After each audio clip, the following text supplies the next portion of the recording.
Hey guys, Matt Walkser here from Wheels Through Time. We're back on the drive for history, and as we promised, week one, we've got some incredibly rare motorcycles that hold a special place in motorcycle history. Today we're highlighting the 1937 Harley Davidson UMG. Now, as I understand it, this is one of, if not the only remaining example, complete remaining example of a Harley Davidson UMG. Now, first things first, you notice I got the machine's carburetor in my hand. Last time this motorcycle was run, it's probably been 8 or 9 years. Last time this bike was run, we left fuel in the gas tank, fuel in the fuel line, and in the carburetor float bowl. It was gummed up beyond belief.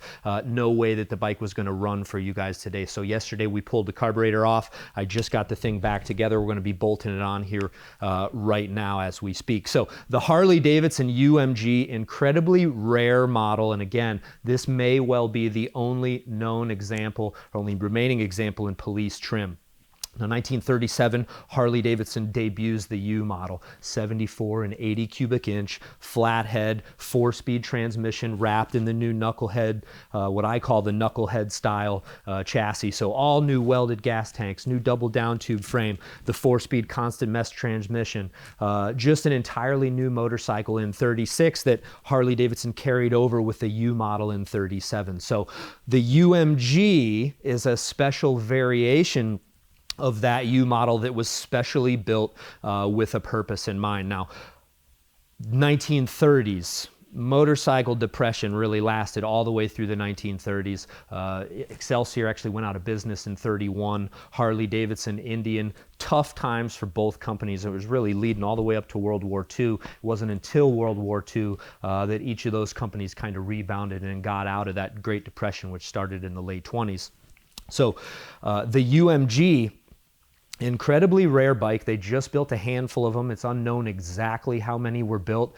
Some of the books say as many as 100 over about a 3-year period. I think it was probably less than that, just based on the fact that virtually 0 of them exist today. So the UMG was designed for the NYPD. Now you can imagine, big police department in New York, big contract for any motorcycle company. At this time, the NYPD was all Indian. We're gonna go ahead and get this thing bolted on here, Chris. At this time, the NYPD was all Indian. They exclusively used Indian motorcycles for all of their purposes. As you can imagine, in the 1930s, when sales were incredibly tough, companies would really value a big contract like the NYPD, potentially a couple hundred bikes a year. So Harley Davidson went right to producing a bike specially for the NYPD. The NYPD's stipulations: the bike had to be to their specs. Their specs were effectively Indian specs. So this machine is basically what we call an Indianized Harley. So from top to bottom, Harley Davidson mirrored the Indian Motorcycle Company's machine that they produced for the New York Police Department. And incidentally, they didn't get the contract, and I'm going to tell you all about that. Now, what exactly is different about Harley Davidson standard specs versus the Indian specs? First thing you notice, the bike is gloriously painted, of course, in Indian red. Now, unique paint job on this machine, 1936 kind of 1936-esque stripe on the gas tank, doubled up with the black stripe in the middle, and then it's got the 1937 style fender stripes. Now this bike is completely 1937 Harley, 1-year only frame, 1-year only fork, early style stepped hubs, 37 only gas tank, early style toolbox, the early muffler, the rear stand, the tail light, all Harley Davidson genuine early components. The motor is one of the more special pieces about this machine. So one of the things that Harley Davidson keyed into in order to replicate Indian specs was to use the Mag-Dyno. Now over here on the other side, Steve, really, really unique components, really one of the rarest components on any Harley Davidson is this Mag-Dyno. Now it's actually a magneto and a generator built in one. Now machines of this type from Harley Davidson, they were all generator, battery ignition, key switch up on top, 2-position key switch, or 3-position key switch I should say. So battery goes dead, you're dead in the water.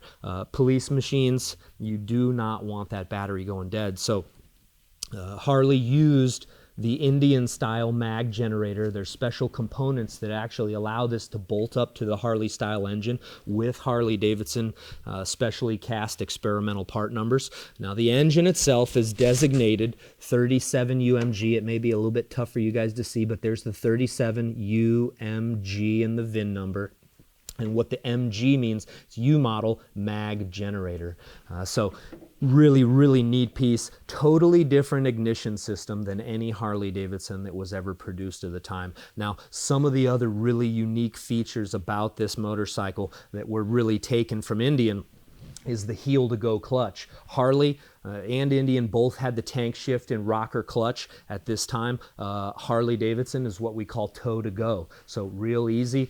You shift into gear and ease into that toe. Indian was actually backwards from that. And it was really a way for Indian and Harley to kind of establish almost like a forced brand loyalty. So one of those things, clutch is an instinctual movement, and it's not the type of thing you really easily switch back and forth from one to the other. So knowing that the NYPD crew that was used to using Indians at the time were going to possibly be switching to this new motorcycle from a new company, they wanted to make sure that that clutch operated exactly the same as the Indians. So incredibly rare heel-to-go clutch pedal.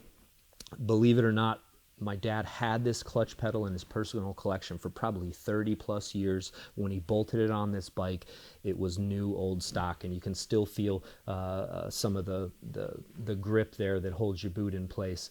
No wear whatsoever on the pedal, just an absolutely amazing piece of history that is really the only one I've ever seen. Now, other component or other features of the Indian style Harley, of course, throttle normally on the right side. This particular machine throttles on the left as Indian would do it. Shifter over here on the right side of the tank. So when you noticed over on the other side, there's not even bolt holes, excuse me. There's no provision for the tank shift here. This is a special set of UMG gas tanks with the shifter over on the right side.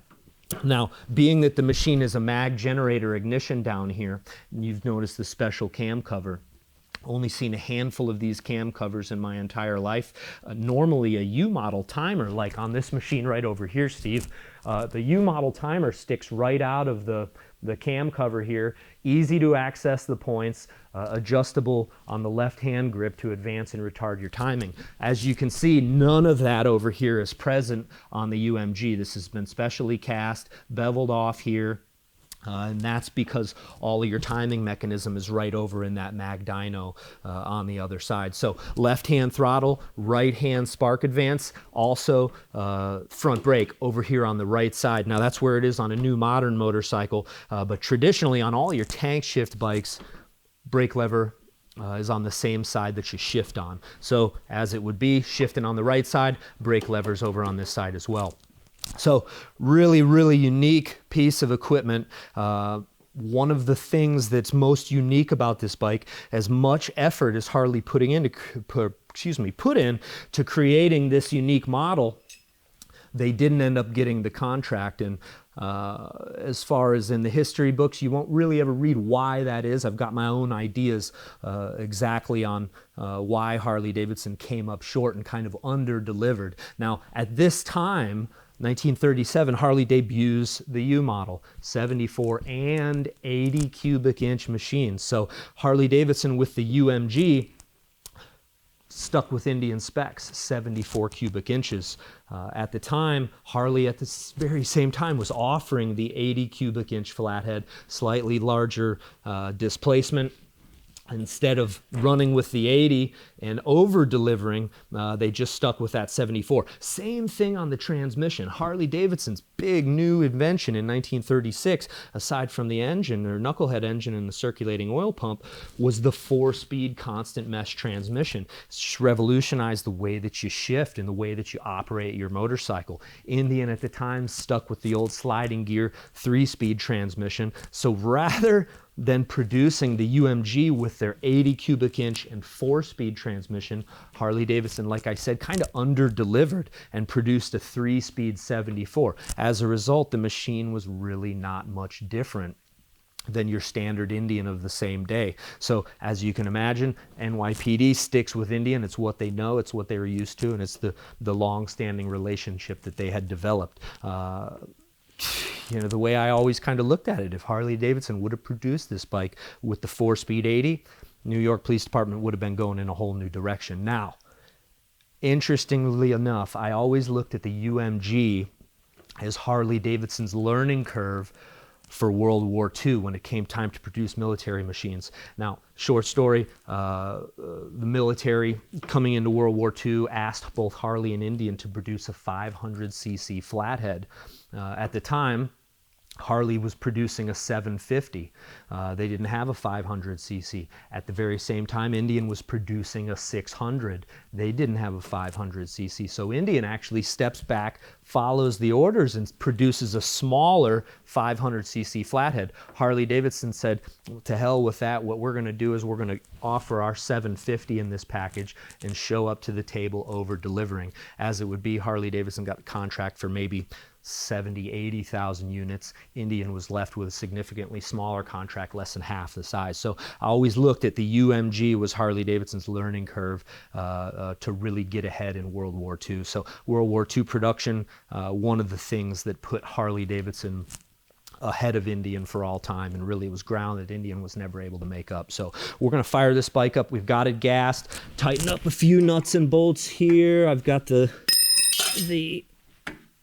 I've got the fuel strainer to tighten down. We ought to be able to put the fuel on, and hopefully this bike fires up in just a couple kicks. Now guys, the U model, big advancement in Harley Davidson. Harley came out with their flathead twin cylinder machine in 45 cubic inch displacement. 1929. 1930, Harley comes out with a VL 74 cubic inch. It was the big bike. That VL, which we're going to actually highlight, an extremely rare VL a little bit later on this week. The VL, kind of an underwhelming product from Harley Davidson that never really impressed, at least until the last year when they offered it in larger displacement. So they come out with the U model, all new styling like I mentioned, circulating oil system, constant mesh 4-speed transmission. It was just a whole new machine. Still offered tons of torque that the flathead offers, just operated much more like a modern motorcycle. So I think we ought to be in good shape to fire this thing up. We've got the throttle. Let me tighten that guy down one more time. Throttle. So the UMG here at Wheels Through Time, guys, like I mentioned, as far as I know, is the only remaining UMG in Harley Davidson, or still remaining in police trim. The mag generator, incredibly difficult to find. So many of these bikes were converted over the years. Guys ditched the cam cover, put a stock one on, ditched the mag generator, put in a standard generator, run the battery and timer setup like normal. So to have this UMG here with all the proper components, really special machine, one that we're proud to be running for you here today. So we're going to go ahead and turn that fuel on, and hopefully we'll be running in just a couple kicks, guys. So now this machine's been at Wheels Through Time since, oh goodness, it's been complete here at Wheels Through Time for probably 9 or 10 years. Now my dad had found really the guts and the bones to this bike about 25 years ago. Always sat in the shop as a future and upcoming project, and in probably the early 2000s, was able to find those few remaining parts that let him go ahead on the project. So as you can see here, beautifully restored off the showroom example. We're going to run it for you here right now. So choke is on, and always got to remember when we're firing this one, it's a left-hand throttle. Now mag ignition too, so you don't have to turn the switch on. So in just a couple kicks, we probably will be running. There's our fuel, and hopefully one to go. Nope. There we are.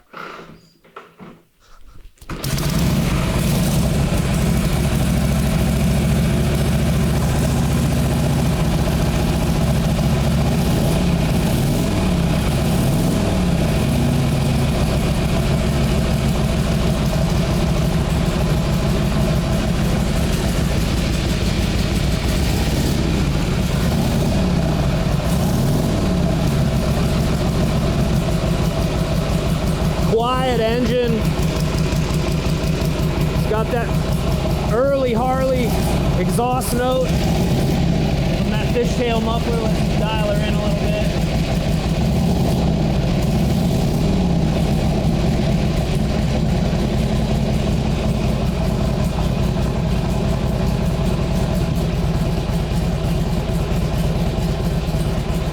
All right.